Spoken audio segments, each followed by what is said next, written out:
Hello and welcome. You're watching SW News English. I am Saurabh George. In the aftermath of the violence that occurred in Haryana's Nu, there has been some notable developments. Superintendent of Police Varun Singla, who was on leave at the time of communal clashes in the district, has been reassigned to Bhiwani following an official order. The district's new Superintendent of Police will now be IPS Narendra Bijarniya. Addressing the situation, a senior official from the Haryana government stated on Thursday that those responsible for the communal clash will face consequences and assured that the state is gradually returning to a state of normalcy. Additional Chief Secretary V S N Prasad also revealed plans for the establishment of a Rapid Action Force Center, especially CRPF's anti-riot unit in Nu. In terms of legal action, a total of 55 FIRs have been launched in Nu, including 10 related to spread of misinformation on social media. This has led to arrest of 141 individuals thus far.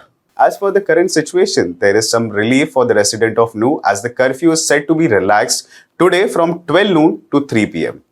Meanwhile, Chief Minister Manohar Lal Khattar is slated to preside over a cabinet meeting in Chandigarh today. However, it is important to note that internet service remains suspended in certain areas, namely Nu, Faridabad and Palwal, along with 3 subdivisions of Gurugram district, Sohna, Pataudi and Manesar until August 5. Recent incidents also include 2 reported cases of fires at mosque in ward number 13 in Toru, Nu. Authorities are currently investigating to determine the cause behind these incidents. Moreover, in Gurgaon's Palda Dhani, 2 brothers named Rustam and Nisar Ali were allegedly assaulted by a group of 25 to 30 men on Wednesday. Police shared that the brothers were targeted by these groups and were asked to vacate their residence in Sector 70. On this, I spoke to Yogendra Yadav, Chief of Swaraj Party. Mr. Yadav has been keeping a close watch on the clash which has happened, and this is what he has to say. Let me begin by saying what the issue is not. The issue is not any enmity or contestation or quarrel between 2 major communities. Hindus and Muslims, this is a Muslim majority area. Hindus and Muslims in this area have lived with it for very long time. And the entire incident that took place has absolutely nothing to do with any local grudge, local dispute, or anything. The issue is, and the more we get to know in the last 3 days, and the more evidence that we have now, it is absolutely clear that there was a concerted attempt at igniting communal violence, using a spark from Mewat to create communal fire throughout the NCR region. It is quite clear now, if you look now in perspective. Number one, this particular yatra, which is only 3-year-old, already has a history of serious communal conflict a year ago. So the administration knew that this could lead to trouble. 2, that the yatra was preceded by very provocative videos, and now we are getting more of those videos issued by people who are absconders, who have a history of provoking violence. Very provocative videos were issued. Number 3, in spite of all that, that there is apprehension of violence was made clear to the district administration 3 days before the yatra in a peace committee meeting on 27th July.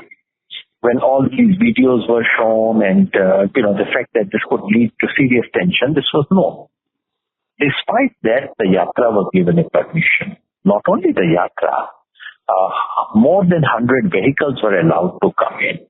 Not just vehicles, people were allowed to come in with arms, lathi, swords, guns. That is no yatra. All this was done. And above all, Yeah. when the violence started, there was no police bandobast at all. Administration just vanished, just melted away. For 3-4 hours, there was no one in command. So the only conclusion you can draw is that someone wanted this to happen and wanted this to be used for larger conflict provocation. Do you see a trend between Haryana and Manipur violence? I mean, on the face of it, these are very, very different kind of violence. I have written to say Manipur violence should not be seen from the prism of religion because it's very much an ethnic violence, not a religious violence. But you see 2 or 3 things which are 2 or 3 elements that are common. One is partisanship of the state. In Manipur, the state, the BJP government is openly anti-cookie, openly not so much pro-Mithai, but certainly anti-cookie. Similarly, the government in Haryana is openly, blatantly anti-Muslim. The second is the disappearance of the state, the withering away of the state at the moment of violence. In Manipur, of course, it's continued for a very long time. In Haryana, for a few hours, at least for one day. These are, and then the third is the willingness of the national leadership to back these leaders who have proven to be completely incompetent. So the deeper commonality, therefore, is a desire to benefit from creating social and communal division. That is a commonality that I can say. There are talks, there are claims that such violence are going to happen more frequently as a part of a political strategy. Do you see any credence in this claim, sir? Well, there has been a serious academic study done by Steve Wilkinson, which showed that in India, communal violence is directly linked to the election cycle. So yes, national elections are approaching. And yes, it is no surprise that all kinds of communal issues are being discovered, digged up, stoked, and communal violence being encouraged. So I'm afraid, every Indian has this fear. Some people talk about it openly, others don't. But the apprehension is that such violence will be stoked, will be encouraged, and the ruling party, the BJP, will reap the harvest. So there are also claims that Monu Manesar and Bittu Bajrangi are the 2 prime accused for the violence which occurred in Nu. I have seen all these videos. Indeed, they are very provocative. Indeed, the whole point of these videos was to challenge, was to provoke. And the name of the game is to, it's like,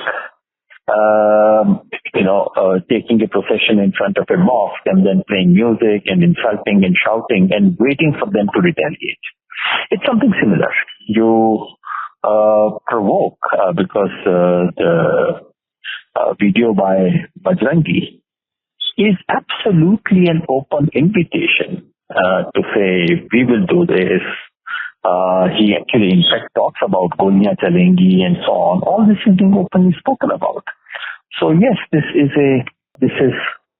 and all this was known to the administration. In spite of that, these characters were allowed to come in. Monu Manesar, incidentally, is accused for murder, and he's absconding. What kind of an upstanding is it that you are making videos, you are claiming to come there, you are giving television interview to television channels.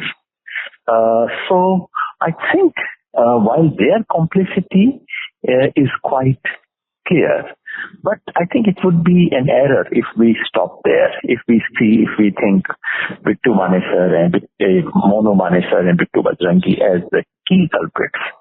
Someone is behind them. Someone is encouraging them to do. Someone is patronizing them. And that someone who's patronizing them is the real culprit. These are stooges. These are small players. These are petty criminals. He highlighted the administration failure. 3 to 4 hours the administration vanished as the clash started, as stated by Mr. Yadav. The video of the communal disturbance by few individuals were known to the administration. Despite that, more than 100 vehicles were allowed to enter the district. This clearly shows the failure of the administration. Tonight, I leave you on this. Now you decide and let us know in the comments. That's all on the topic. Thank you for joining us.